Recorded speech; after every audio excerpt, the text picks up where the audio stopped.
எடுத்து படியுங்கள் சக்கர் என்ற நரகம் என்றால் என்ன என்று அல்லாஹ் சொல்லுகிறான், விவரிக்கிறான் அந்த நரகத்தை.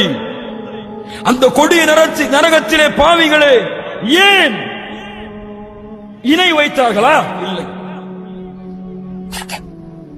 அல்லாஹ்வை தவிர பிறர் மீது நம்பிக்கை வைத்தார்களா? இல்லை. பிறருக்கு நேர்ச்சை செய்தார்களா? இல்லை. லா இலாஹ இல்லல்லாஹ் கூறினார்களா? ஆம் கூறினார்கள். முஹம்மது ரசூலுல்லாஹ் கூறினார்களா? ஆம் கூறினார்கள். யார் அவர்கள்? அப்படி என்றார்,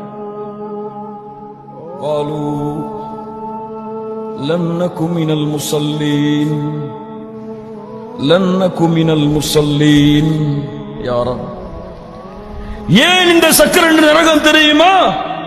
முதல் பதில், நாங்கள் இந்த பூமியில் தொழுகையாளிகளாக இல்லை.